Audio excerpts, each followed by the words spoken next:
Hola mis queridos hermanos y queridos amigos, ¿cómo estáis un día más preparados para tener un estudio bíblico? Pues eso es lo que vamos a hacer, esa es la intención, venir a la palabra de Dios, abrirla y escuchar lo que el Señor nos tenga que decir. Allí en el libro de Génesis, capítulo 28, versículo 6 en adelante. Ahí vamos a estar meditando. Y siempre pues con ganas de escuchar la voz del Señor, de mirar a ver qué es lo que Dios nos quiere decir y de esa forma pues permitir que la obra de Dios es lo que Dios... Ay, tenía el altavoz puesto. Y de esa forma pues dejar que Dios nos siga tratando, desarrollando su obra en nosotros. Así que si estáis preparados vamos a hacer una oración en primer lugar. Le vamos a pedir al Señor que sea Él quien tome el control ahora y nos dirija. Y comenzamos con este estudio. Vamos a orar. Padre, muchas gracias. Estamos nuevamente un grupo de hermanos reunidos en tu nombre. Abrimos tu palabra con la intención de escuchar tu voz. Ayúdanos a centrar ahora toda nuestra atención en lo que tu palabra nos dice, en lo que tú quieres decirnos. Queremos, Señor, disponer nuestro corazón, todo nuestro ser, para escuchar tu voz, recibir el mensaje que tú tengas que darnos. Quiero pedirte, Señor, que tomes el control de este tiempo, nos des la sabiduría, por un lado, para poder explicar tu palabra tal como viene, con la verdad única, exclusiva de la inspiración en las Escrituras y a través del Espíritu Santo. Y por otra parte para entender ese mensaje y para poder recibirlo y aplicarlo en nuestras vidas. Queremos escuchar tu voz y nos sentimos parte del cuerpo de esta iglesia invisible, universal, que se extiende por todo el mundo. Esta iglesia auténtica, verdadera, de la cual Cristo es la cabeza. Por eso buscamos hacer tu voluntad y no la nuestra. Hacer lo que tú quieres que hagamos, Señor. Y sabemos que tu voluntad es que escudriñemos las Escrituras, que perseveremos cuanto más mejor en estudiar tu palabra, en leerla y meditarla. Gracias por cada uno de mis hermanos que escogerán un tiempo ahora en directo para ver este estudio y después en diferido en algún momento a través de Facebook o de YouTube, y usa tú estos medios para llegar a más gente en lugares remotos de este planeta, aquellos que necesiten escuchar esta palabra. Gracias, Señor, nada ocurre por casualidad, tú estás haciendo tu obra entre nosotros. Bendícenos y guíanos, te lo pedimos en el nombre de nuestro Señor Jesucristo. Amén. Muy bien, hermanos, pues me alegro mucho de veros otra vez. Cuando empiezo a orar, pues cierro mis ojos, me pongo a orar, justo conectarme y no hay nadie conectado, porque justo doy la conexión. Y cuando abro mis ojos ya para decir, pues, ¿cómo estáis? Pues ya veo ahí a todos los hermanos conectados, un buen grupo, y eso pues siempre me anima y me bendice. Ver pues que no estoy solo, que estáis ahí todos los días y que nos sentimos parte de esta tarea, de esta obra, de esta misión. Cuando Dios nos pone algo entre manos, pues es lo que nosotros hacemos. No nos ocupamos de esto porque saquemos algo en nuestra carne. No nos pagan por hacer esto, no recibimos una gratificación así en nuestra carne, sino que sabemos que estamos haciendo la obra que Dios nos pone entre manos, y cuando tú sabes que formas parte de esto, pues sabes que esto es algo que Dios está haciendo y por lo tanto ahí va a haber bendición y siempre Dios nos va a llevar y va a tratar con nosotros. Así que antes de abrir la Escritura, yo ya voy preparando mi Biblia. En Génesis capítulo 28, ahí vamos a continuar con la historia de Jacob. Pues antes de esto, solamente saludar a los hermanos que han escrito en el chat en directo. Así pues correspondemos a nuestros hermanos que pueden y tienen por costumbre escribir. Y Miguel Torres ha sido el primero en escribir un mensaje. Nos desea bendiciones y que la gracia y la paz del Señor esté con nosotros. Así que para ti también, Miguel, gracias por tus buenos deseos. También Dolores está ahí deseando bendiciones sobre la Iglesia, bendiciones también para ti, Dolores. Carmen también está saludando. Gracias también por tus buenos deseos, también que Dios te bendiga y te dé felicidad. María Luisa, buenas noches. Dios te bendice a ti también, María Luisa. Juan Vázquez, un saludo, Juan. Bienvenido. Hoy veo a Juan algo más contento que otros días. ¿Por qué será? Igual porque tiene visita, no sé. Un abrazo, Juan. Dios te bendiga. Paco, Rosario, bienvenidos. Bendiciones también para vosotros. Así nos desean nuestros queridos hermanos. Y Luz Bañuelas, bendiciones, Luz. Un abrazo muy fuerte a todos los hermanos en México. Toda tu familia, Luz. Tenemos también a Juan Bermudo saludando. Hola Juan, gracia y paz también para ti.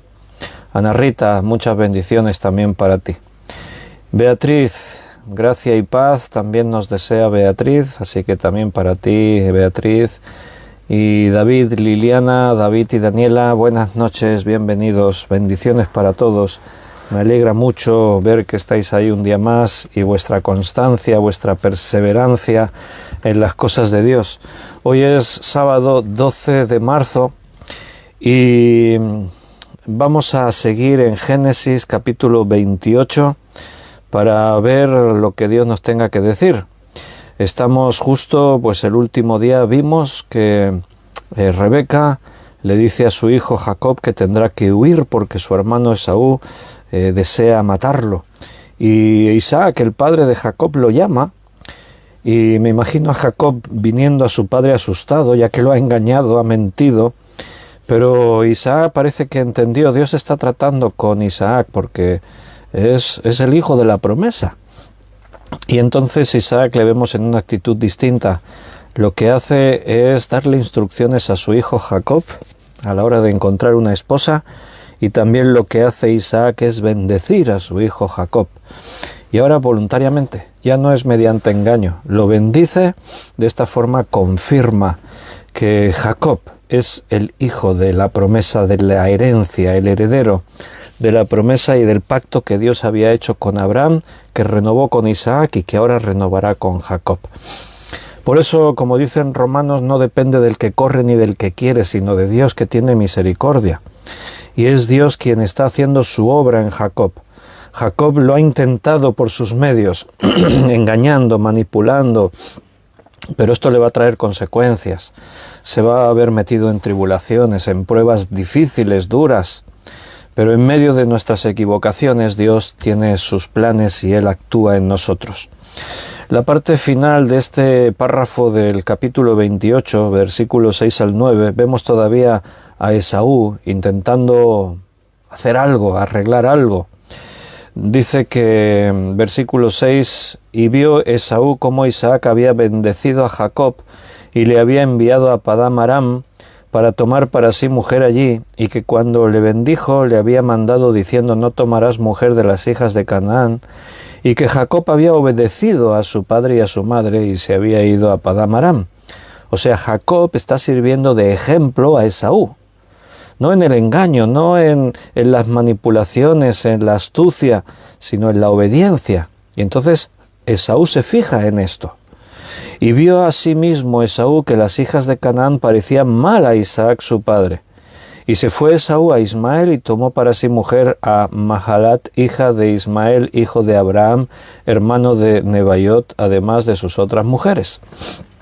Entonces, el último día estábamos hablando y decíamos: ¿pero qué culpa tiene Esaú? Y bueno, decíamos, es que Esaú no entiende, pero no entiende porque no quiere que Dios haga su obra en su vida. No depende de nuestra sabiduría, de nuestras capacidades. Dios lo único que espera de ti es disposición, que pongas tu oído atento a su palabra, que le busques. Dios va a hacer las cosas. Él no espera que tú seas un super cristiano con capacidades extraordinarias. Los superhombres en la vida espiritual de Dios no existen. Es Dios quien es el super. Él es el supremo, el que tiene todo el poder, y Él es el que actúa en nosotros. Es por gracia, no es por méritos nuestros, no es por obras. para que nadie se gloríe. Si fuese por nuestros recursos y nuestras fuerzas, nos podríamos gloriar, podríamos presumir de lo que hacemos, podríamos decir, mira lo que Dios está haciendo conmigo. Nosotros no podemos presumir de estar aquí hace ya 2 años cada día dando un estudio bíblico. ¿Por qué? Porque es Dios quien nos ha traído a esto y es Dios quien hace la obra en nosotros. Así que todo el mérito es suyo. Solo somos instrumentos en sus manos. Pero Esaú no entiende estas cosas. Él observa, ve que ahora su padre bendice a Jacob. Esaú estaba muy airado, enfadado con Jacob porque engañó a su padre. El otro día leíamos que Esaú dijo, 2 veces me ha engañado. No, eso no es verdad. La primera vez no te engañó. Te ofreció un trato. Véndeme tu primogenitura a cambio del plato de lentejas. Y Esaú dijo, sí, vale, estoy muerto de hambre, dámelo. Eso no fue ser engañado, eso fue que tú menospreciaste, como dice la palabra, en diferentes lugares Esaú menospreció su herencia, su primogenitura, la promesa, el pacto. Entonces, ahora Esaú observa, pero está observando y no está entendiendo. ¿Te das cuenta que no entiende? ¿Por qué? Porque el entendimiento viene de Dios. Tienes que dejar que Dios abra tu entendimiento. Si tú te pones en disposición, si tú buscas a Dios, entonces ocurre, como decíamos el último día que estábamos estudiando aquí, el que busca halla, el que pide recibe, el que llame se le abra. Así prometía Jesús. Y sus promesas no son en balde. Cuando Dios te promete algo, Dios lo cumple. Esas promesas son para ti. Cuando ves que te falta algo, cuando entiendes que no llego, que me falta comprender, que me faltan recursos, que pídele a Dios. Si le pides cosas buenas, Él te las va a dar. No le pidas para tus deleites, para tu carne, para satisfacer a tu ego. Pídele bendición para la obra, pídele para que tú seas útil en su iglesia. Verás cómo Dios te va a responder y te va a utilizar. Entonces, Esaú, no sabemos cuál es su motivación, porque eso está en el corazón de cada hombre. Entendemos que por las consecuencias no está siendo sincero con Dios, pero vio Esaú como Isaac había bendecido a Jacob y le había enviado a Padán Aram para tomar para sí mujer allí, y que cuando le bendijo le había mandado diciendo, no tomarás mujer de las hijas de Canaán. Ahora Esaú está observando y se está planteando cosas. Vaya, no solo es que Jacob engañó a mi padre, ahora Isaac voluntariamente lo bendice. Pero mira lo que le está diciendo, no tomes mujer de las cananeas. Y yo he tomado, no 1, 2 mujeres cananeas he tomado como esposas. Entonces también ve, versículo 7, que Jacob ha obedecido a su padre y a su madre, y se ha ido a Padán Aram. Así que él queda expuesto. Cuando tú eres obediente a Dios, cuando tú andas en los preceptos, en los caminos de Dios, aquellos que se llaman cristianos y están a tu alrededor quedan expuestos.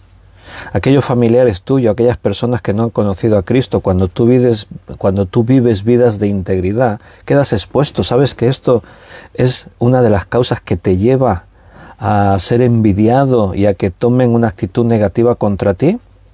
Porque el carácter del hombre es ese.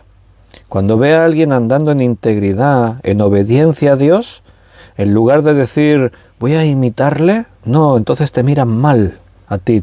Eso lo provocan los celos. Y eso es lo que Esaú también va a manifestar contra su hermano Jacob.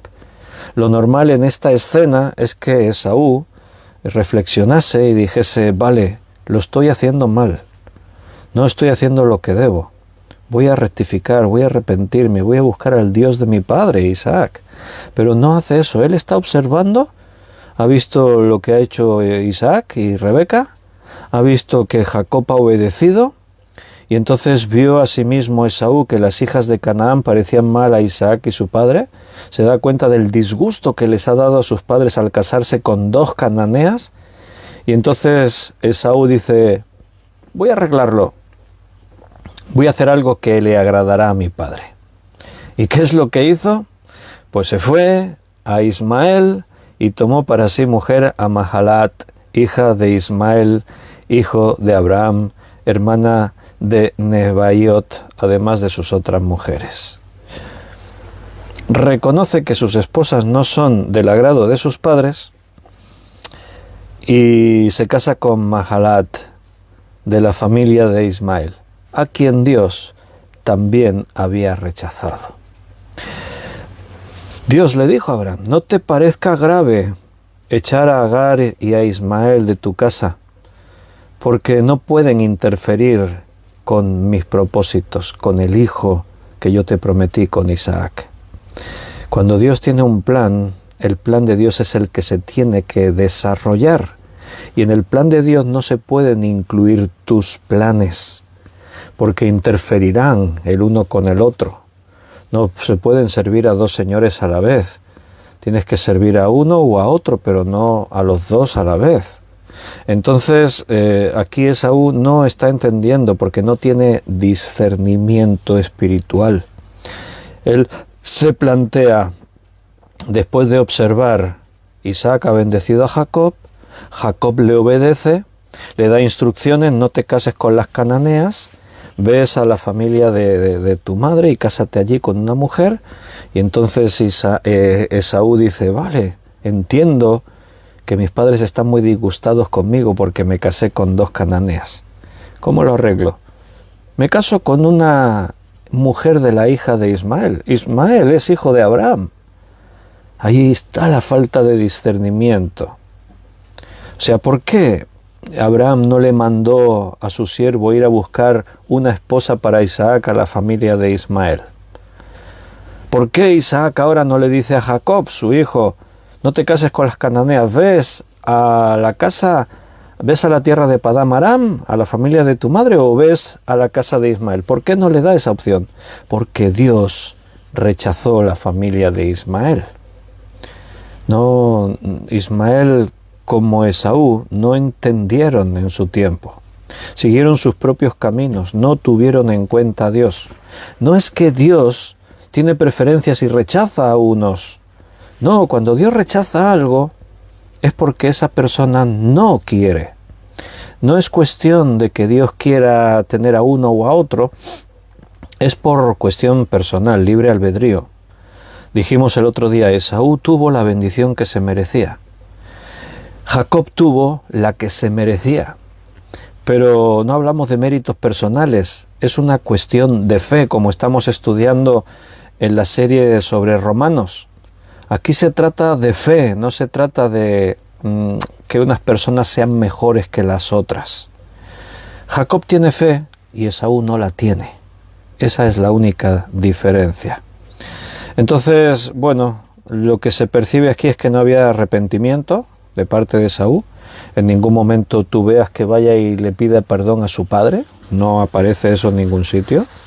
No se vuelve a buscar a Dios a decirle: Señor, perdóname. No aparece por ninguna parte. No busca la paz con su hermano Jacob. Al contrario, a partir de aquí vemos que Esaú va a procurar la muerte de Jacob. Cuando uno entiende su error, no culpa a su hermano, se culpa a sí mismo. Yo soy el culpable, pero no aparece eso. Pero sobre todo lo importante es que en ningún momento se vuelve a Dios a buscarle. Y ejemplos como Esaú los tienes a lo largo de toda la Escritura. Personas que intentaron hacer algo, algún mérito para encontrar el favor de Dios, pero lo hicieron a su propia manera y eso es un error. Te voy a mostrar un ejemplo. Está en el libro de Jueces, capítulo 17. Leeremos del versículo 1 al 13.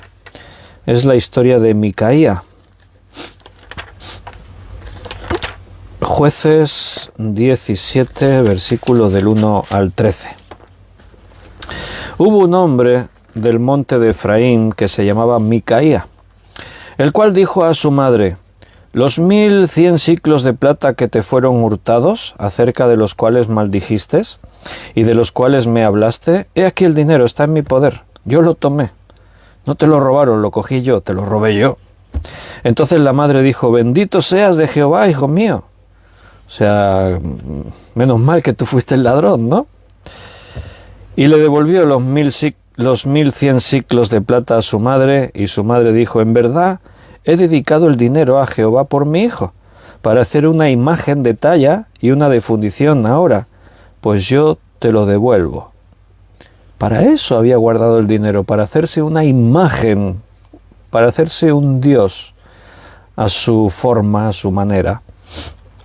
Mas él devolvió el dinero a su madre y tomó su madre 200 siclos de plata, los dio al fundidor, quien hizo de ellos una imagen de talla y una de fundición, la cual fue puesta en la casa de Micaía. ¡Qué dinero más bien invertido! Bueno, se notó que esto es ironía, ¿no? Puse un tono así de voz para que se note que es ironía. No hay una forma más ruin de tirar el dinero que esta, haciéndose un ídolo. 200 siclos de plata utilizaron para fabricarse unas imágenes, y ahora esas imágenes que ha fabricado un hombre dicen: este es mi Dios. ¿Hay algo más absurdo que eso? ¿Cómo la gente no se da cuenta? Cuando se inclinan ante su santo preferido: San Antonio, por favor, ayúdame a encontrar un novio o una novia. A ver, ¿tú crees que esa imagen de escayola que hizo un fabricante en serie y las distribuyó por un montón de sitios, tú crees que ese ídolo que está sordo, mudo, ciego, que no habla y no tiene poder, no hay inteligencia, está muerto, vacío, sin vida, crees que te va a dar una novia o un novio? Es lo más absurdo que puede haber, pero la gente hace eso.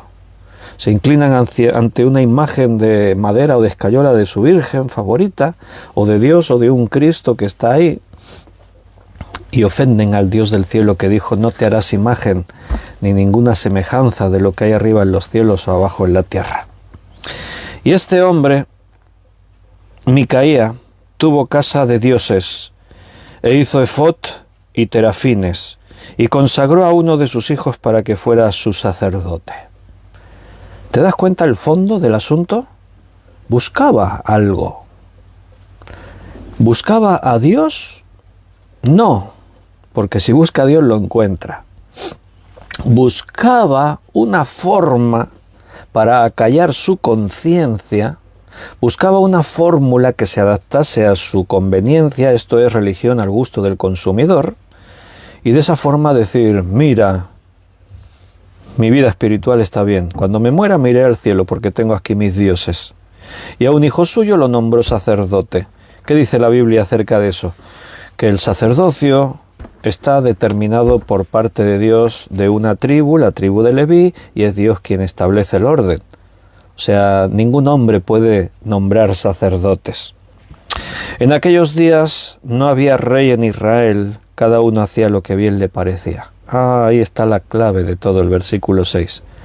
Cada uno hacía lo que bien le parecía. ¿Por qué? Porque no había gobierno. No había un gobierno bajo la supervisión de Dios. Dios no gobernaba. Entonces cada uno hacía lo que bien le parecía. Y Micaía y su madre estaban haciendo lo que bien les parecía. Religión al gusto del consumidor, lo que los hombres, lo que los seres humanos han hecho siempre. Y había un joven de Belén de Judá, de la tribu de Judá, el cual era levita y forastero allí. Este hombre partió de la ciudad de Belén de Judá para ir a vivir donde pudiera encontrar lugar, y llegando en su camino al monte de Efraín, vio la casa de Micaía. Aparece en escena otro personaje, un levita.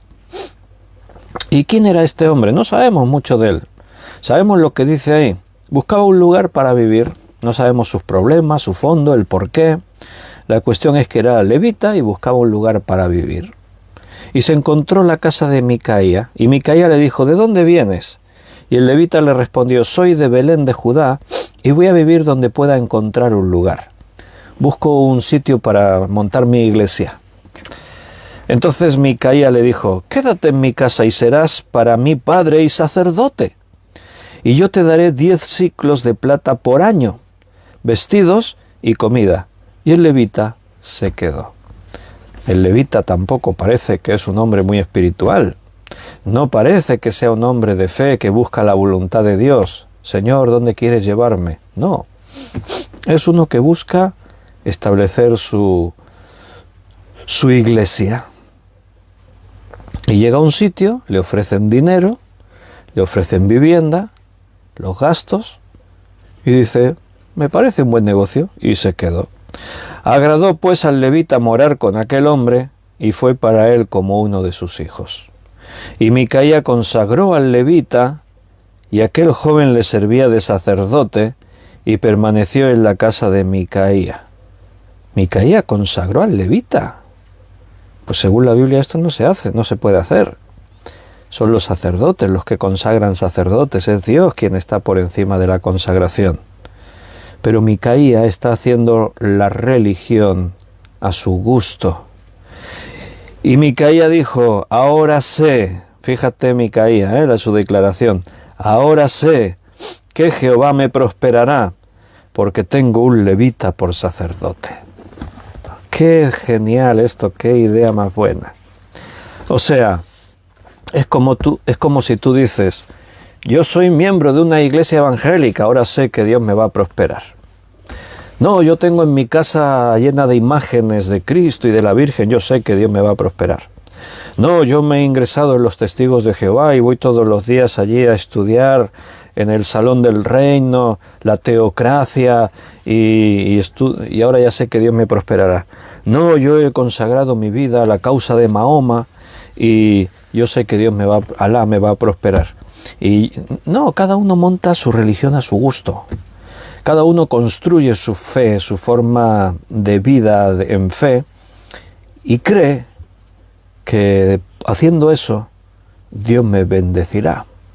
La palabra prosperar habla ya en un término de egoísmo, de que no se está buscando obedecer a Dios, sino que se está buscando satisfacer mi propia necesidad. Que eso es lo que Esaú está haciendo. Él está observando lo que hace Isaac, lo que hace Jacob, lo que desagrada a sus padres, y él dice, bueno, pues voy a hacer yo algo, me casaré con una de las hijas de Ismael, y así pues agradaré a mi padre, y Dios me favorecerá. Su conciencia queda satisfecha como la de Micaía, ahora ya lo tengo todo hecho, tengo un levita en mi casa. Creía que ya cumplía con sus prácticas religiosas, yo ya estoy haciendo lo que tendría que hacer. Su motivación era esa, la de prosperar, y aquí vemos que la ignorancia lleva a la superstición. Al final lo que vemos es eso, que se mezcla la intención de conseguir algo, de satisfacer el ego, y esto se mezcla con la ignorancia, y cuando uno ignora, cuando no entiende, hace las cosas según a él le parece, y se construye una religión a su gusto. Bueno, me vuelvo allí a Génesis 28 porque vamos a avanzar en la historia. Leeremos del versículo 10 al 22 para ver esta otra parte de la historia ahora con Jacob. Génesis 28, versículo 10. Salió pues Jacob de Beerseba y fue a Aram. Y llegó a cierto lugar y durmió allí porque ya el sol se había puesto. Y tomó de las piedras de aquel paraje y puso a su cabecera y se acostó en aquel lugar. Y soñó, y he aquí una escalera que estaba apoyada en tierra y su extremo tocaba en el cielo. Y he aquí ángeles de Dios que subían y descendían por ella. Y he aquí Jehová estaba en lo alto de ella, el cual dijo, yo soy Jehová, el Dios de Abraham tu padre y el Dios de Isaac. La tierra en que estás acostado te la daré a ti y a tu descendencia. Será tu descendencia como el polvo de la tierra. Y te extenderás al occidente, al oriente, al norte y al sur, y todas las familias de la tierra serán benditas en ti y en tu simiente. He aquí yo estoy contigo, y te guardaré por donde quiera que fueres, y volveré a traerte a esta tierra, porque no te dejaré hasta que haya hecho lo que te he dicho. Ese versículo lo leímos el otro día porque dijimos, este es el versículo clave en la vida de Jacob, el 28:15. Yo estoy contigo y te guardaré por donde quiera que fueres y cumpliré mis propósitos en tu vida. Bien, en este pasaje entramos en una historia de estas que todo el mundo ha escuchado alguna vez. Si conociste al Señor en una familia cristiana y de pequeñito asistías a la escuela dominical, pues el sueño de la escalera de Jacob es una de esas historias que siempre todo el mundo escuchó. ¿Qué encierra esta historia? ¿Qué enseñanzas tiene? Bueno, este sueño hace énfasis en la gracia de Dios. Jacob es el tercer descendiente, el tercer representante que recibe las promesas del pacto. Es Dios quien lo está haciendo todo. No es Abraham, no es Isaac, no es Jacob, es Dios que toma a estas personas y cumple en ellas sus propósitos. Y esto es gracia divina. Es por gracia, no es por méritos humanos. Abraham era como tú y como yo, lo mismo Isaac y lo mismo Jacob. Cada uno tenía sus debilidades, sus virtudes, tenían partes buenas y partes malas. La Escritura, y Jesús lo dijo, no hay bueno ni aun uno. Y en Romanos dice que todos pecaron, por cuanto todos pecaron, por lo tanto todos están destituidos de la gloria de Dios. Entonces siempre es Dios tratando con los hombres. No son los hombres que merecen ser tratados por Dios. Jacob, si te das cuenta, hasta ahora no ha hecho ningún mérito especial para conseguir el favor de Dios, pero tampoco lo había hecho Abraham en su día cuando Dios lo llamó. Es muy interesante que al estar estudiando Génesis en paralelo con Romanos, yo no tenía en mente la idea de decir vamos a estudiar Génesis y Romanos porque se van a compenetrar muy bien. No, simplemente surgió así. Y decir surgió así, pues entiendo que claro que el Espíritu Santo nos guía a esas cosas. Y es muy interesante que al estudiar Romanos nos estamos dando cuenta de esto que estamos estudiando aquí en Génesis. Porque allí el apóstol Pablo está defendiendo que es por fe y no es por obras. ¿Por qué? Porque el judío cree que siendo hijos de Abraham según la carne, teniendo la ley, o sea que Dios les confiase las escrituras que Moisés escribió, habiéndose circuncidado e intentando cumplir con las obras de la ley, pues uno ya es salvo. Y entonces Pablo les demuestra que esto no es así. Porque ¿cuándo fue Abraham justificado? Cuando cumplió con la ley, cuando hizo méritos suficientes para que Dios dijese eres justificado. No, fue mucho antes que eso. En el capítulo 12 Dios ya establece el pacto. En el capítulo 15 de Génesis es cuando Dios dice allí en la palabra y creyó Abraham a Dios y le fue contado por justicia. No es hasta el capítulo 17 que él se circuncida. O sea, fue justificado antes de circuncidarse, antes de hacer buenas obras, de demostrar fe. Entonces, no es una cuestión de que Abraham, Isaac o Jacob tengan algo diferente a otras personas que les hacen merecedores de que Dios los bendiga, los tome por hijos, los use con poder. No, es porque estos hombres decidieron creer, es por fe. Y ahora Dios sale al encuentro de Jacob para confirmar su pacto, el pacto que ya le dijo a Abraham, que confirmó con Isaac y que ahora va a confirmar con Jacob. Dios no tiene nietos. ¿Se entiende esto?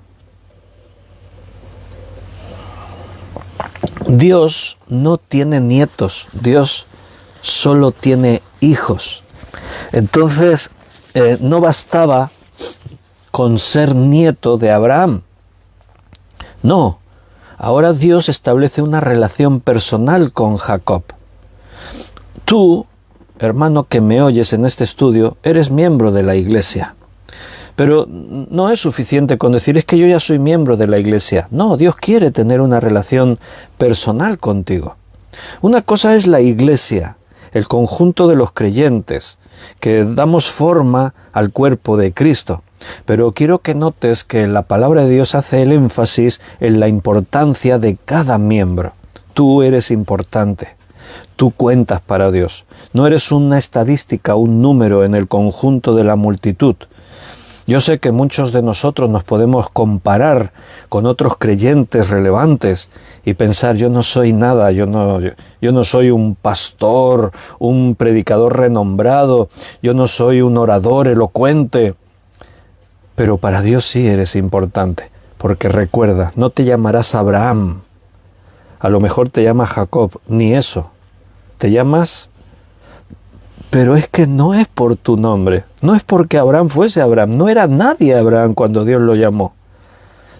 Era un pagano, porque vivía en Ur de los Caldeos, una tierra pagana.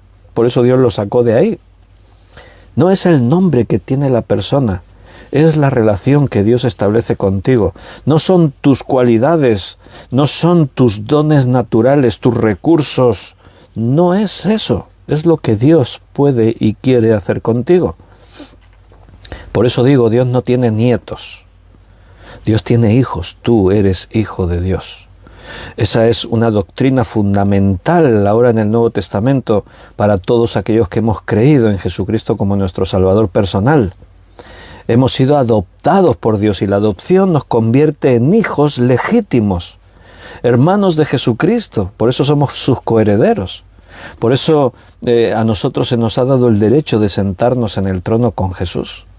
Por la gracia de Dios, por su obra en nuestra vida. Todo lo ha hecho perfecto Dios en cada uno de nosotros. Jacob podía ser eso, el nieto de Abraham. Podía ser un eslabón en un propósito que Dios tenía.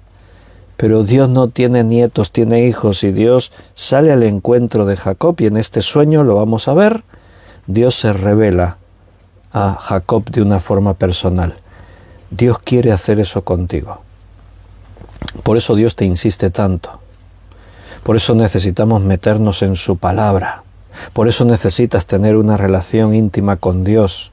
Un tiempo de devocional, de hablarle a Dios, de oración personal íntima, de abrir su palabra y escuchar su voz. Por eso necesitas sentirte parte de la iglesia, ser parte de esta obra que Dios está desarrollando. Porque Dios quiere hacer cosas contigo y no las puede hacer si no tiene relación contigo. Dios se quiere revelar en tu vida. En el versículo 10 que hemos leído, dice: salió pues Jacob de Beerseba y fue a Harán. Jacob ha obedecido. Su padre Isaac se lo ha dicho: vete a la tierra de Harán, donde está la familia de tu madre, y busca allí esposa para ti. Y eso es lo que Jacob hace. Y esto podría parecer fácil, pero no lo es. ¿Por qué? Va a viajar solo. Es un viaje peligroso. Quiero que intentes meterte en la piel de Jacob. ¿En qué se diferenciaba Jacob de Esaú? Piénsalo. ¿Qué hemos aprendido estos días sobre la vida de este hombre?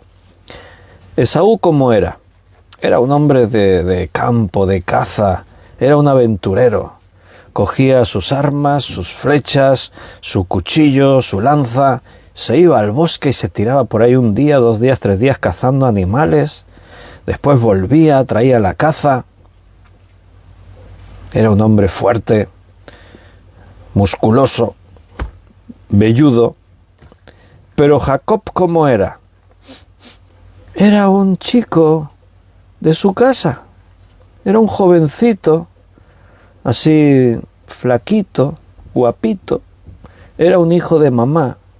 Sabía cocinar, limpiaba la casa, le echaba de comer a los animales en el corral. Pero no sueltes a Jacob por ahí por el campo solo a cazar. No, hombre, no. Igual no vuelve, se lo come a él alguna fiera. Lo que Jacob hace ahora tiene mérito. Porque Dios le dice: vete a Harán. Sabes, es un camino muy largo. Va a tener que recorrer más de 80 kilómetros. Y eso es peligroso. O sea, lo que Jacob hace cuando dice: salió pues Jacob de Beerseba y fue a Harán, es obediencia. Es tener lo que no tiene Esaú. Esaú tiene la valentía. Para él no hubiese sido ningún problema irse de viaje. Hubiese sido una aventurita de las tantas que hacía. Pero a Jacob le representa una decisión dura. Irme de viaje yo solo. He estado toda mi vida aquí con mi mamá en casa. Y ahora me tengo que ir yo solo sin saber qué me voy a encontrar. Pero eso es obediencia.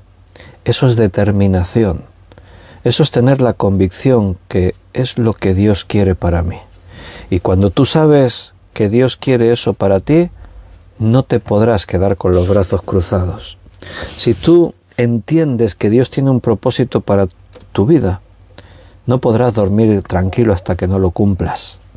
No podrás mirar hacia otra parte, no tendrás el valor de ignorar a Dios y de hacerte el loco. Y puede ser que lo hagas un día o 2 días, una temporada, pero antes o después te vas a tener que confrontar a la realidad de que Dios tiene un plan para ti y le tienes que obedecer, no tienes más remedio.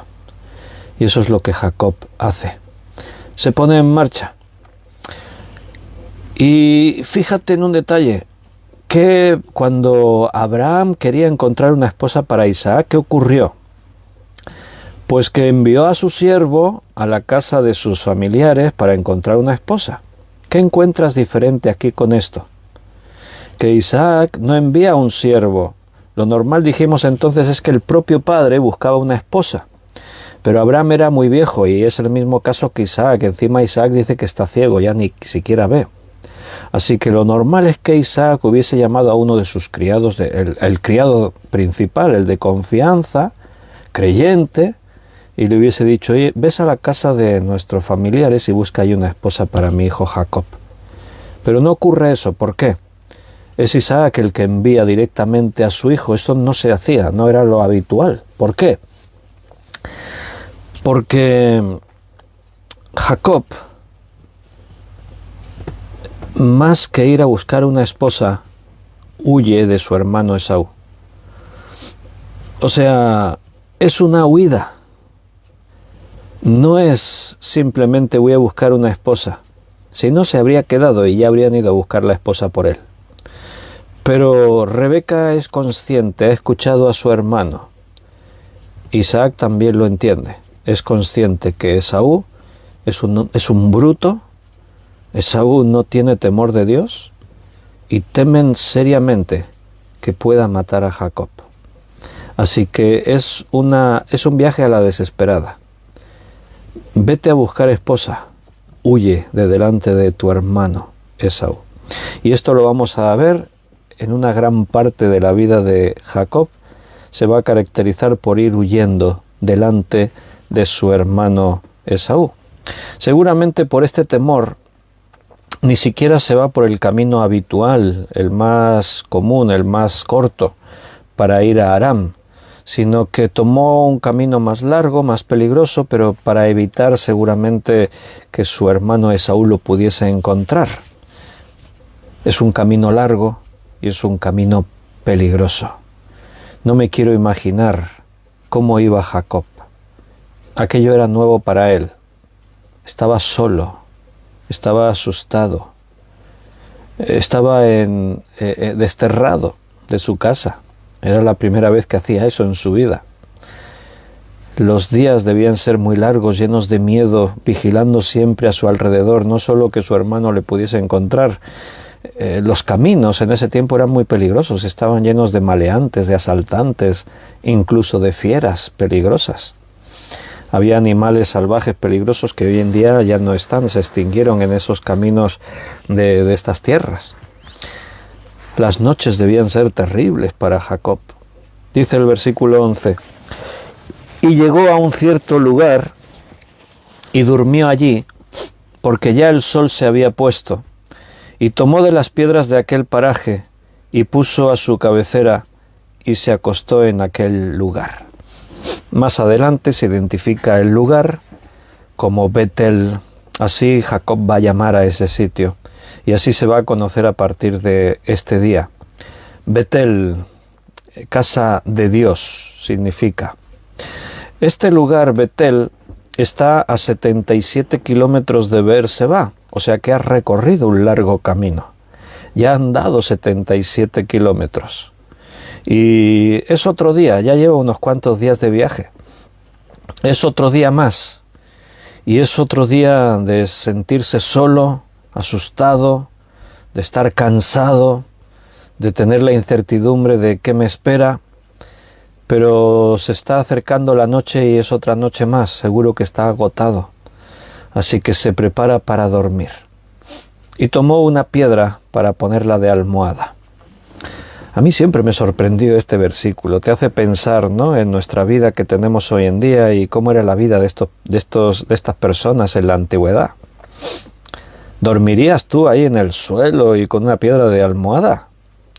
Hoy en día, que somos tan sensibles a, este colchón ya hace no sé cuántos años que los tenemos y no duermo bien, vamos a cambiarnos el colchón. Si no duermes bien no es por el colchón, mi hermano, es porque tu conciencia no está tranquila. Esta gente dormían en el suelo y algunos dormían maravillosamente bien, otros no, pero no era por cuestión del colchón. Que sí, que tengas un buen colchón, que no digo que no. Pero ahora necesitamos todo que sea perfecto. La almohada, la cervical, la viscoelástica. Mira que hay clases de almohadas. Tú busca por internet la mejor almohada. Esta que se adapta a tu posición y tiene memoria, que se adapta a tu postura y no sé qué. Y es antialergética o no sé qué. Y viscoelástica y no sé qué. Y este cogía una piedra y se la ponía de almohada. Madre mía, dormir con una piedra de cabecera.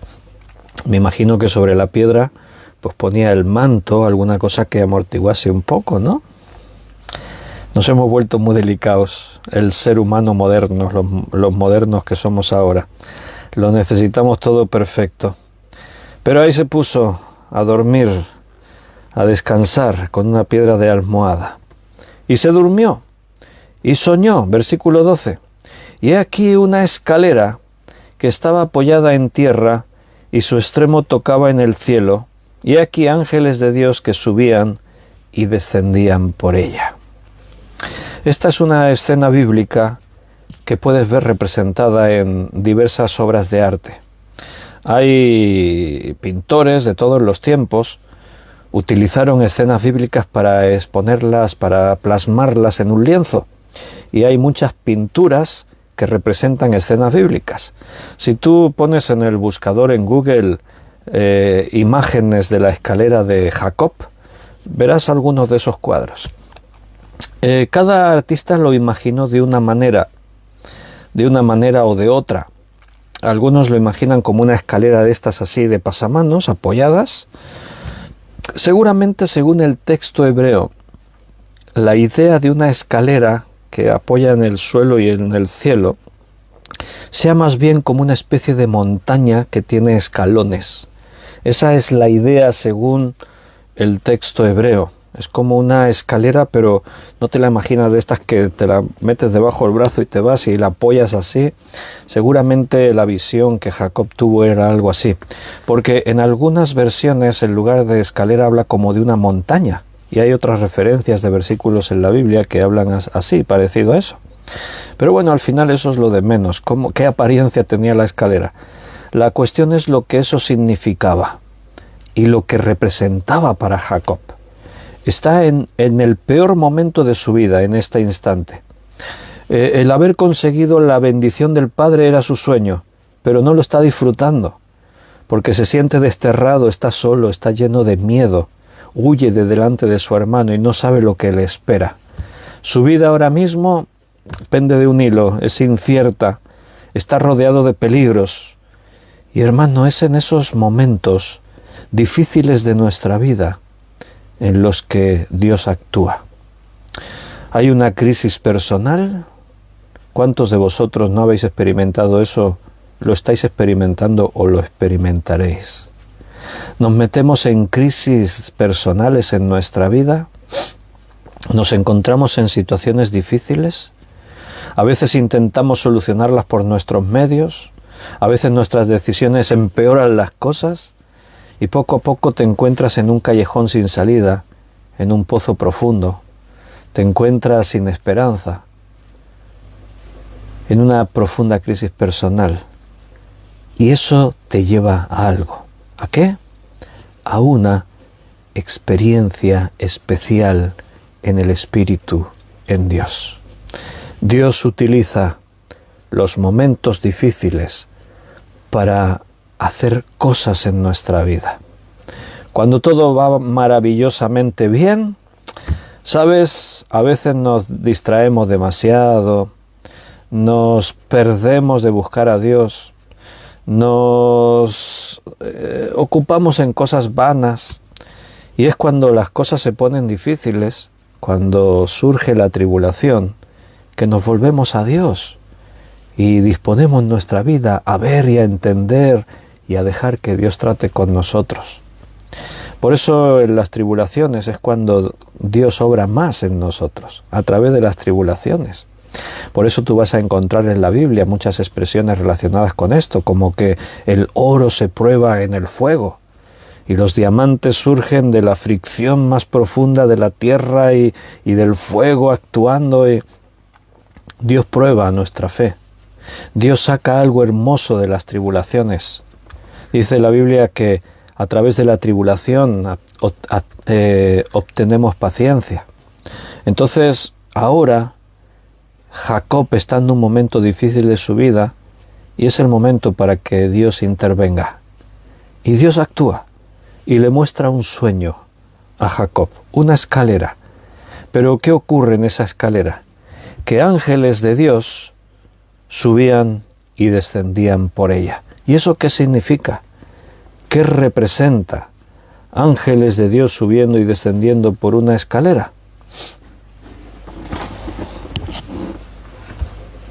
¿Qué representan los ángeles para nosotros? Pues vamos a ver algún versículo en la Biblia como ejemplo, a ver qué dice la Biblia en cuanto a los ángeles relacionándolos con nosotros. Salmo 91, 11.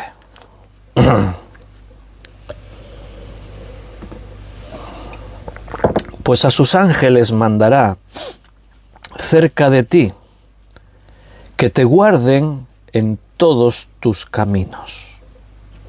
La Biblia nos enseña que Dios utiliza a sus ángeles creados para que interactúen con nosotros en esa forma. No para que vengan y tú les hables y ellos te contesten y tú establezcas una relación. No. Ese no es el propósito de Dios. O sea, fíjate que ese no es el propósito, que la Biblia omite la gran mayoría de datos y detalles del carácter de los ángeles. No nos das ni sus nombres. Solamente conocemos el nombre de dos ángeles de Dios, Gabriel y el ángel principal, el arcángel Miguel, y solo conocemos un nombre de los ángeles caídos, Satanás. Ya está. La Biblia no nos da, y eso podría ser significativo, porque aparecieron ángeles en muchas historias bíblicas y con un papel fundamental o importante. En nuestra historia de Génesis ya hemos visto varias veces aparecer a ángeles. Aquellos dos que fueron a Sodoma para salvar a Lot y a su familia. Lo más lógico es que la Biblia nos hubiese dado su nombre, porque tienen nombre, Dios los conoce por su nombre. Pero no nos da el nombre. ¿Por qué? Precisamente porque no podemos prestarles atención o buscar algo con los ángeles que no nos corresponde. Los hombres, dentro de esas religiones que el propio hombre se inventa, que antes decíamos, también ha inventado ese culto a los ángeles. Y tú vas a encontrar, aún dentro de iglesias evangélicas, pues mucha de esa interactuación. Seguro que más de uno os pasaba como cuando yo era pequeño y se nos enseñó una oración que iba dirigida al ángel de la guarda. ¿Cómo era? ¿Alguien se acuerda? Ángel de la guarda, dulce compañía, no sé qué, de noche y de día, no me acuerdo ya. Pero te enseñan de pequeñito a orarle al ángel de la guarda. No, eso es idolatría. Por eso la Biblia nos habla de los ángeles, pero lo justito, lo justo. Y se nos dice lo que los ángeles son y lo que los ángeles hacen con nosotros. Pues a sus ángeles mandará cerca de ti, que te guarden en todos tus caminos. Ahí estaba Jacob, en un momento difícil, y Dios le muestra a sus ángeles bajando por la escalera y subiendo. O sea, Jacob, no estás solo. Yo envié mis ángeles que te guarden. Mira lo que dice en Hebreos capítulo 1, versículo 14. La idea de un ángel de la guarda tiene un fondo bíblico. O solo que distorsionado, como suele pasar siempre en la religión.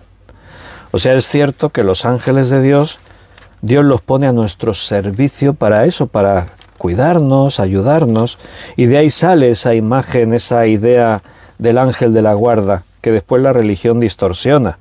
Porque mira lo que dice en Hebreos 1:14.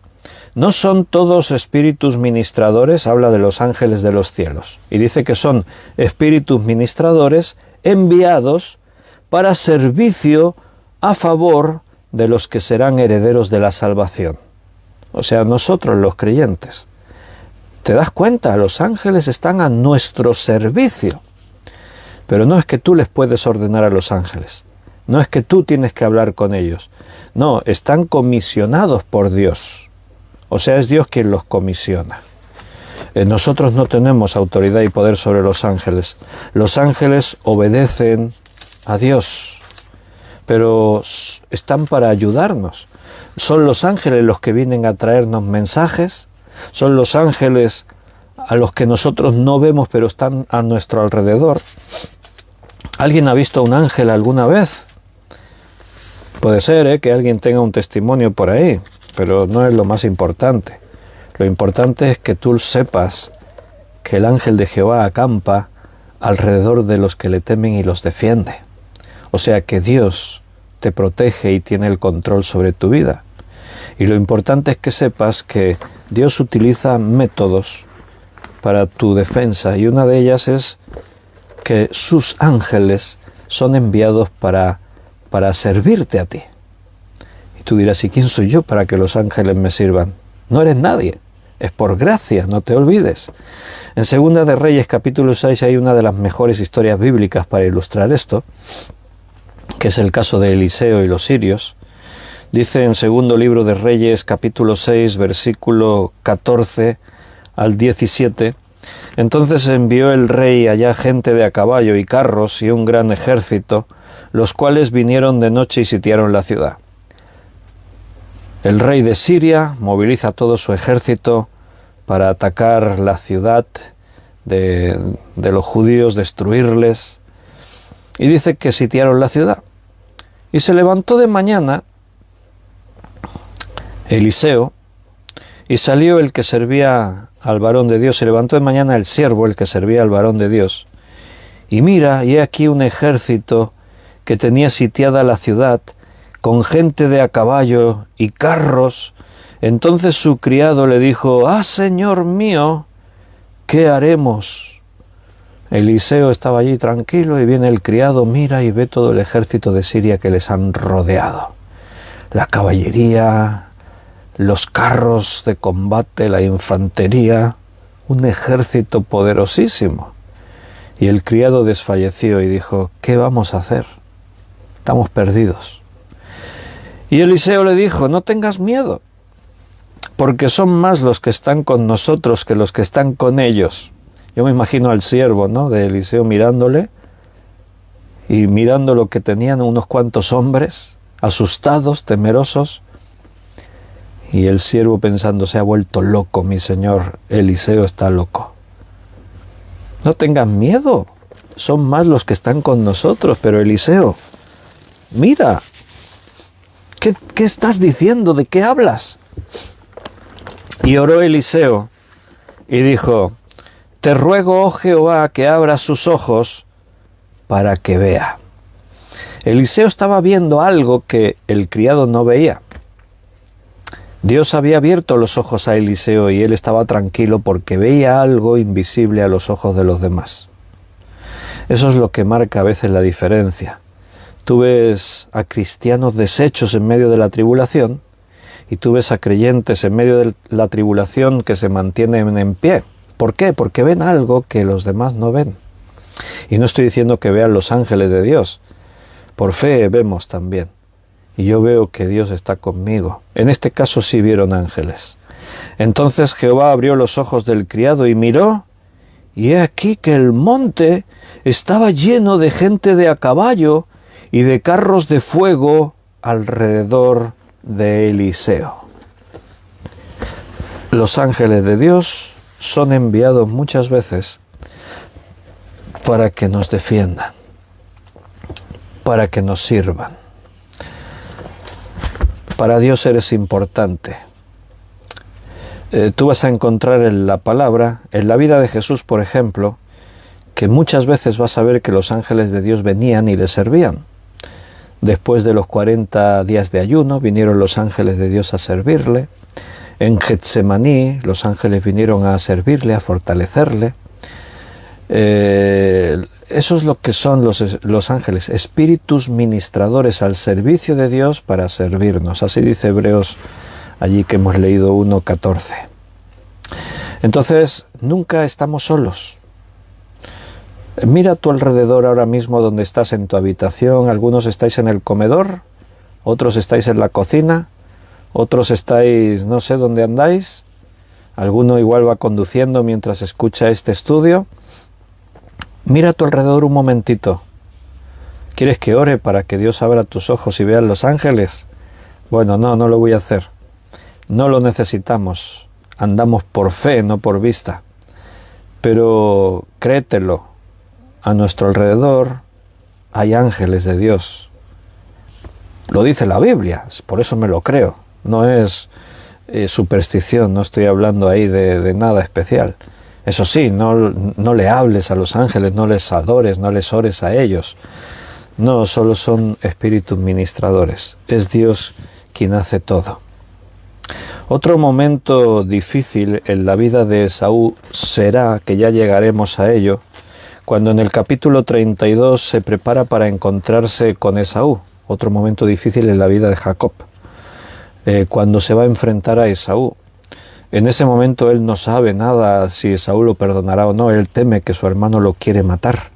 Y para él es un momento angustioso. Y en ese momento, dice Génesis 32, 1 y 2, Jacob siguió su camino y le salieron al encuentro ángeles de Dios. Y dijo Jacob cuando los vio, campamento de Dios es este. Y llamó el nombre de aquel lugar Mahanaim. ¿Te das cuenta? En momentos difíciles, por la debilidad del carácter de Jacob, Dios, en su gracia, le permitió ver el soporte de su fuerza a través de los ángeles que él enviaba. Y cuando él se prepara para encontrarse con Esaú, Dios envió a su encuentro ángeles, sus ángeles, para que le ayudasen. Y Jacob reconoció, este lugar es también un lugar de Dios, como era Betel, lugares en los que Dios se manifestaba. Y lo vamos a dejar aquí, vamos a dejar para el próximo día ese momento en el versículo 13 en adelante, cuando Dios en el sueño le habla a Jacob y confirma el pacto que él había establecido con Abraham y con Isaac. Pero lo veremos el próximo día, porque ya se nos ha hecho la hora y Dios ya nos ha dicho cosas, así que guarda en tu corazón todo lo que Dios te dijo para el próximo día. Queridos hermanos, nos despedimos ya por esta noche. Mañana domingo a las 9 de la noche volveremos a tener estudio bíblico.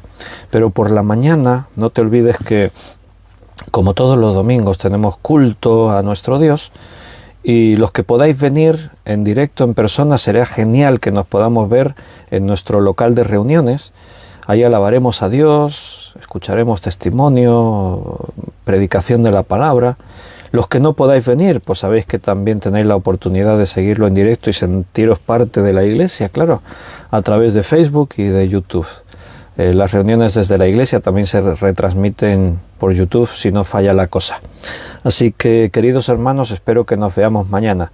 Déjame que no me despida antes, que nadie se desconecte antes de que felicite a José Luis, que llegó tarde y al principio no le pude felicitar porque no estaba, pero hoy cumple años José Luis Calvo. Así que, José Luis, feliz cumpleaños, que Dios te bendiga y te llene con su gracia. Debe cumplir mínimo 20 o 30 años, José Luis. Bueno, igual unos pocos más porque tiene ya el pelo blanco, pero nos sentimos jóvenes en las manos del Señor, ¿a que sí? Un abrazo, hasta mañana si Dios quiere.